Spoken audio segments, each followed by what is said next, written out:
pouvez pas imaginer la richesse qui peut exister d'abord entre vous. Essayez de l'exploiter. Connectez-vous entre vous, mais connectez-vous aussi avec d'autres professionnels.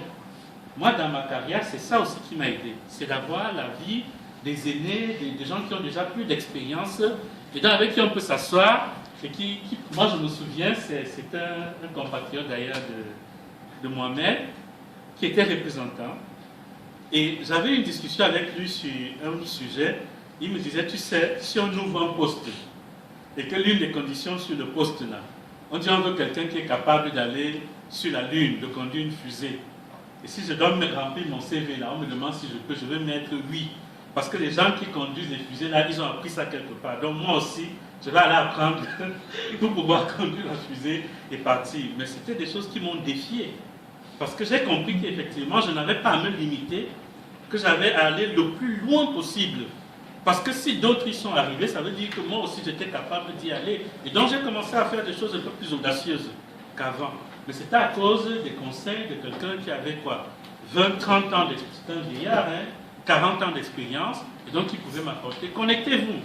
Connectez-vous à d'autres professionnels qui viennent, aux gens qui viennent en mission, qui ont d'autres manières de voir les choses, qui ont d'autres manières de voir la vie. Ça peut vous aider. Et le dernier point sur lequel je vais insister, qui me semble pertinent aussi, c'est de vous créer de la visibilité. C'est-à-dire sur ce que vous faites, essayez de faire de manière à ce que les gens puissent apprécier. Je ne dis pas essayer de faire connaître ça, mais essayez de faire ça de manière à ce que les gens puissent apprécier. Vous savez, parfois, on ne lit pas tous le même langage au même endroit. Par exemple, si vous êtes africain et que vous êtes, par exemple, béninois, il y a des choses qu'on dit sur le CV là, entre béninois on se comprend. Mais dès que vous sortez du Bénin, là, ça ne veut rien dire. Vous voyez, travaillez de manière à ce que vous soyez capable de, je veux dire, de vous faire voir. Ne venez pas en disant je vais me faire voir, mais vous savez, il y a des petites manières de faire. Par exemple, tenez le discours, si vous voulez encore PNUD, apprenez le discours du PNUD.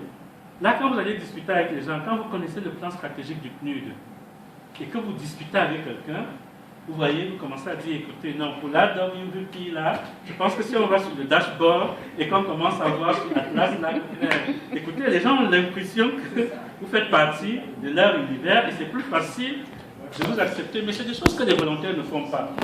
Parfois, ils sont concentrés sur leur boulot, en train de prier pour qu'on renouvelle leur contrat.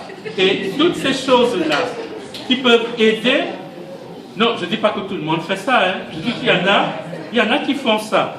Et ça n'aide pas alors qu'il y a des pistes. Je veux dire qu'en même temps, il y a la possibilité de faire autrement. Donc moi j'ai envie de vous encourager, pour ceux qui ont commencé, à continuer. Pour ceux qui n'ont pas commencé, à commencer à envisager les choses autrement. Ces trois choses-là, à mon avis, à coup sûr, ça donne toujours des résultats. Parce que vous avez déjà une expérience Nations Unies. Si vous prenez les choses qui font que ça peut marcher, dans ce système ou ailleurs, c'est-à-dire que c'est des choses qui ne marchent pas seulement pour les Nations Unies, mais pour